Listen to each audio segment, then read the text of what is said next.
Selanjutnya, perencanaan program bimbingan konseling. Pelayanan bimbingan konseling itu perlu dilaksanakan melalui sejumlah kegiatan bimbingan dan konseling.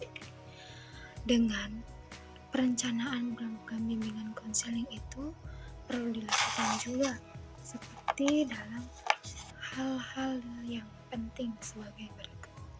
Yang pertama, itu studi kelayakan. Studi kelayakan itu bagaimana kita bisa merencanakan atau menyusun suatu program bimbingan konseling. Apakah studi kelayakan ini layak atau tidak untuk program bimbingan konseling atau sebuah penyusunan program bimbingan konseling. Yang kedua itu ada penyediaan sarana fisik dan teknik.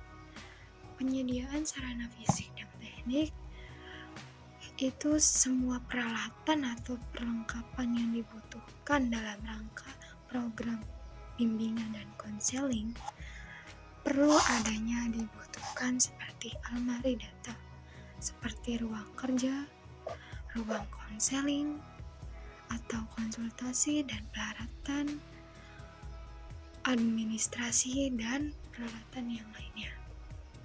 Yang ketiga itu penentuan sarana personil atau pembagian tugas. Di sini penentuan sarana personil dan pembagian tugas ini dalam program penyusunan bimbingan konseling itu adalah orang-orang yang bisa menyusun suatu program bimbingan dan konseling dalam pembagian tugasnya masing-masing. Yang terakhir itu ada kegiatan penunjang. Kegiatan penunjang di sini adalah perlu dilakukan atau kegiatan-kegiatan pendukung yang terutama pertemuan atau sebuah komponen-komponen yang terlibat dalam rencana program bimbingan konseling. Baik, itu saja yang dapat saya sampaikan. Selanjutnya, terima kasih. Dan materi selanjutnya akan dibahas oleh teman saya. Terima kasih. Penyusunan program bimbingan konseling. Yang pertama, identifikasi kebutuhan. Program yang baik adalah program yang sesuai kebutuhan konseli, seperti kebutuhan aktualisasi diri dan penemuan diri. Yang kedua, penyusunan rencana kegiatan.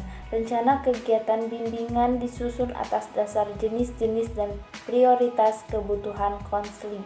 Yang ketiga, pelaksanaan kegiatan. Pelaksanaan kegiatan merupakan realisasi rencana program bimbingan yang telah disusun.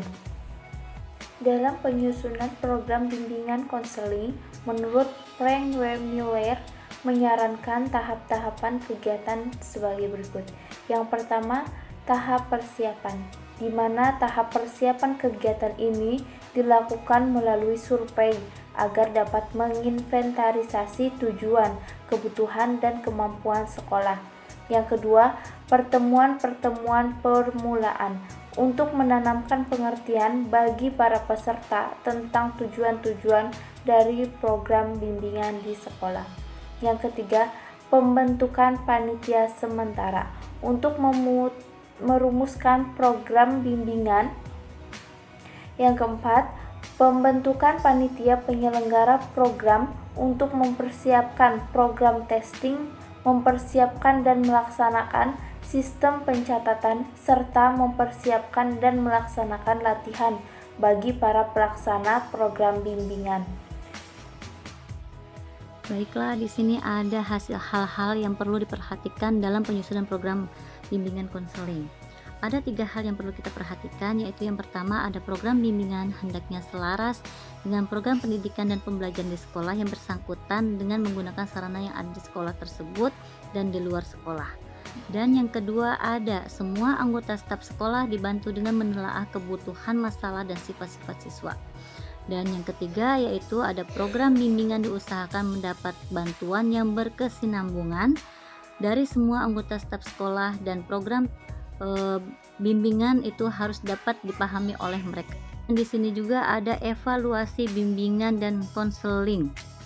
Mengapa sih perlu dievaluasi, harus dievaluasi program bimbingan dan konseling itu?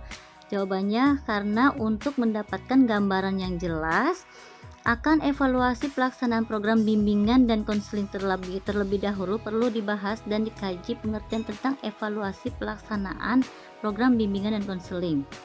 W.S. Winkel menjelaskan evaluasi program bimbingan adalah mencakup usaha menilai efisiensi dan efektivitas pelayanan bimbingan itu sendiri dengan peningkatan mutu program bimbingan seperti telah disebutkan di atas, bahwa bimbingan dan konseling merupakan suatu proses, sehingga untuk mengetahui keberhasilan proses tersebut perlu dilakukan evaluasi.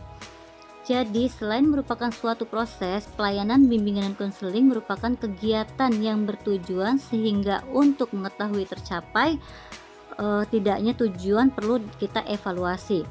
Evaluasi program bimbingan dan konseling juga dilakukan untuk mengetahui apakah program bimbingan dan konseling yang dirumuskan telah membawa dampak atau hasil-hasil tertentu terhadap konseling dan atau belum. Segitu saja penjelasan dari saya. Terima kasih. Teknik dan langkah-langkah evaluasi.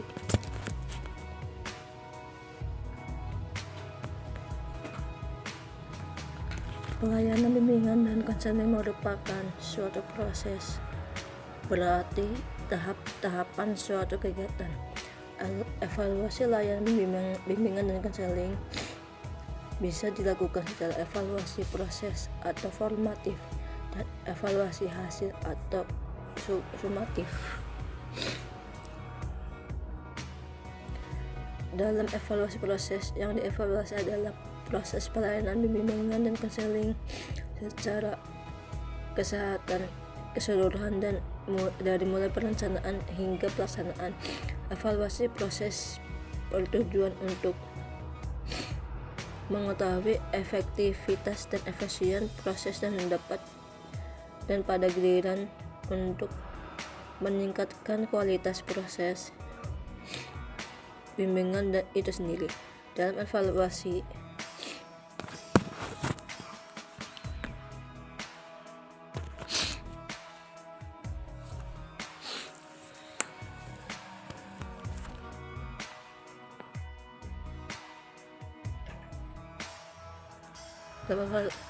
evaluasi hasil yang dievaluasi adalah hasil yang dicapai dari pelayanan bimbingan dan konseling secara keseluruhan sesuai tujuan yang telah ditetapkan dengan kriteria seperti disebutkan di atas. Evaluasi program kebimbingan dengan teknik-teknik atau langkah-langkah sebagai berikut. 1. Merumuskan tujuan-tujuan secara jelas, terinci, dan terukur atau kompetensi dasar dan indikator kompetensi yang harus dimiliki oleh konseling. Mempertimbangkan petugas atau personel bimbingan yang ada. Mempertimbangkan fasilitas dan teknis yang mendukung program atau pelayanan bimbingan dan konseling. Meneliti catatan atau records tentang konseling dan sebagainya. Kesimpulan, studi kelayakan merupakan refleks tentang alasan-alasan mengapa diperlukan suatu program bimbingan dan konseling. Studi kelayakan juga perlu dilakukan untuk melihat program mana yang lebih layak untuk dilaksanakan dalam bentuk layanan bimbingan dan konseling. Secara fisik adalah semua peralatan atau kelengkapan yang dibutuhkan dalam rangka penyusunan program bimbingan dan konseling seperti ruangan kerja, tenaga bimbingan dan beserta peralatannya seperti almari, data perpustakaan bimbingan dan konseling, ruangan konsultan, peralatan administrasi, dan lain-lain.